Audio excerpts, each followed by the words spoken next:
السلام علیکم پیارے بچوں۔ رمضان کا مہینہ رحمتوں، برکتوں اور نیکیوں کا مہینہ ہے۔ یہ وہ خاص وقت ہے جب اللہ تعالیٰ ہمیں چھوٹی چھوٹی نیکیوں پر بھی بڑے بڑے اجر عطا فرماتے ہیں۔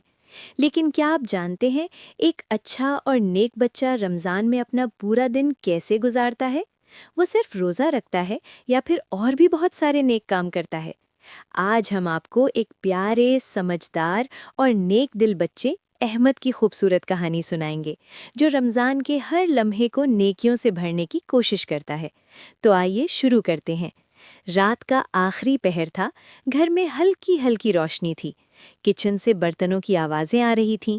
احمد کی امی نے پیار سے آواز دی، احمد بیٹا اٹھ جاؤ، سحری کا وقت ہو گیا ہے۔ احمد فوراً اٹھ بیٹھا۔ اس نے آنکھیں ملتے ہوئے مسکرا کر کہا، الحمدللہ، آج رمضان کا پہلا روزہ ہے، میں آج بہت ساری نیکیاں کروں گا۔ وہ فوراً بستر سے اٹھا، وضو کیا اور سحری کے لیے دسترخوان پر آ بیٹھا۔ کھانے سے پہلے اس نے دعا پڑھی اور دل میں نیت کی، یا اللہ، میں صرف آپ کی رضا کے لیے روزہ رکھ رہا ہوں۔ سحری کے بعد احمد اپنے ابو کے ساتھ مسجد گیا۔ وہاں اس نے خشوع و خضوع سے فجر کی نماز ادا کی۔ نماز کے بعد وہ مسجد کے ایک کونے میں بیٹھ گیا اور قرآن پاک کھول کر تلاوت کرنے لگا۔ دن چڑھا تو احمد گھر واپس آیا۔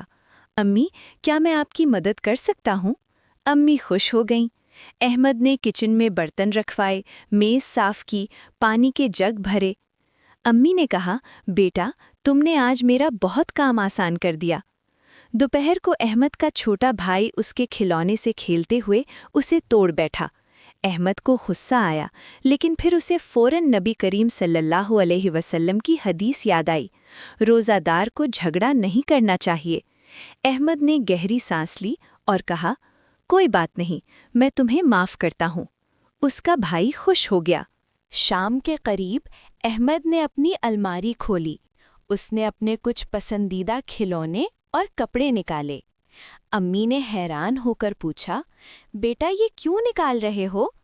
احمد نے جواب دیا، امی، میں یہ غریب بچوں کو دے دوں گا تاکہ وہ بھی خوش ہو جائیں۔ امی کی آنکھوں میں خوشی کے آنسو آ گئے۔ افطاری کا وقت قریب آیا تو احمد نے دسترخوان لگانے میں امی کی مدد کی۔ اس نے کھجوریں رکھیں، پانی کے گلاس سجائے اور سب کے لیے پلیٹیں لگائیں۔ اذان ہونے سے پہلے احمد نے ہاتھ اٹھائے اور دعا کی، یا اللہ، میرے روزے کو قبول فرما، میرے والدین کو خوش رکھ اور سب مسلمانوں کو معاف فرما۔ پھر اس نے سنت کے مطابق کھجور سے روزہ کھولا۔ رات کو احمد اپنے ابو کے ساتھ مسجد گیا اور تراویح ادا کی۔ واپسی پر اس نے سونے سے پہلے ہاتھ اٹھائے اور دعا کی، یا اللہ، مجھے ہمیشہ سچ بولنے والا، صبر کرنے والا اور نیکی کرنے والا بچہ بنا دے۔ پیارے بچوں، رمضان صرف بھوکا پیاسا رہنے کا نام نہیں ہے۔ رمضان ہمیں سکھاتا ہے اچھا اخلاق، صبر اور برداشت، سچ بولنا، دوسروں کی مدد کرنا، نماز اور قرآن سے محبت۔ جو بچہ یہ سب کرے وہی ہوتا ہے اصل کامیاب روزہ دار۔ تو پیارے بچوں، کیا آپ بھی احمد کی طرح اپنا رمضان گزارنا چاہیں گے؟ اگر ہاں تو آج ہی وعدہ کریں، ہم روزہ رکھیں گے، نیکیاں کریں گے اور اچھے مسلمان بنیں گے۔ ویڈیو پسند آئے تو لائک کریں، اپنے دوستوں کے ساتھ شیئر کریں اور مزید پیاری اسلامی کہانیوں کے لیے چینل اسلام کے ستارے کو ضرور سبسکرائب کریں۔